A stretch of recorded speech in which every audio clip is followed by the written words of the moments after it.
وزارت کارهای خارجه اوکراین روز 9 ماه سال 2023 در یک اظهارات پراساس اشتراک رهبران کشورهای اسنگ در پراد حربی به مناسبت سالگرد 78می پیروزی بر فاشیسم را اقدام غیر اخلاقی و غیر دوستانه نامید.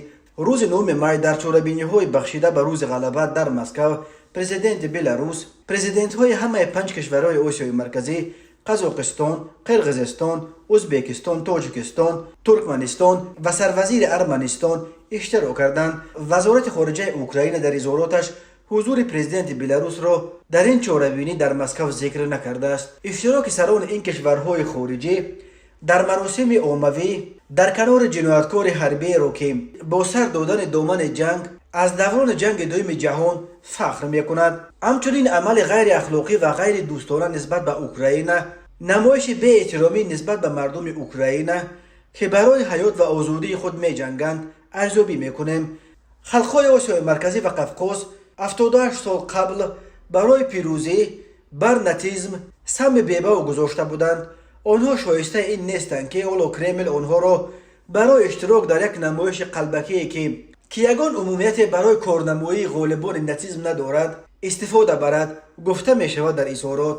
وزارت خارجه اوکراین همچنین ذکر کرد که در عرفه عید غلبه نیروهای روسیه قلمرو اوکراین را باز با 25 موشک از جمله با 15 موشک کیف را موشکباران کردند تا که باعث شماره بازم بیشتر کشته شدگان و خرابی های بازم بیشتر در سرزمین اوکراین شوند. کیف همچنین تاکید کرد که پرزیدنت روسیه ولادیمیر پوتین که از جانب دادگاه بین المللی برای جنایت‌های جنگی تحت جستجو قرار گرفته است، در جریان پراد حربی در مسکو کشتار اوکراینی‌ها، از بین بردن شهرها و دیه‌های اوکراین، ربودن کودکان اوکراینی و تعقیبات ضد ساکنان قلمروهای اشغال کردهشان را سفید می‌کرد. رهبران کشورهای اسنگ در مسکو همراه پوتین به مقبره سرباز نامعلوم گلچنبر گذاشته پراد حربی را تماشا کردند و سپس پوتین آنها را به نهاری غیر رسمی دعوت کرد. پرزیدنت بلاروس الکساندر لوکاشنکو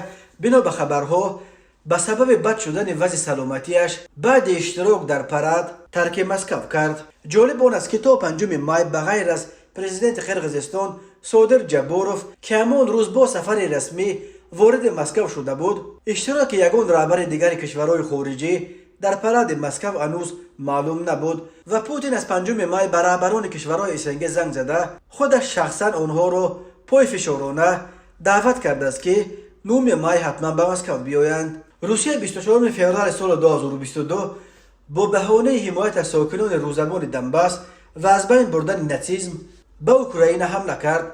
طی تقریبا 15 ماه جنگ‌ها در اوکراین تلفات عمومی هر دو جانب از حساب کشته شده‌ها و زخمی‌ها را منابع گوناگون در مرز تا 5 میلیون نفر برآورد می‌کنند.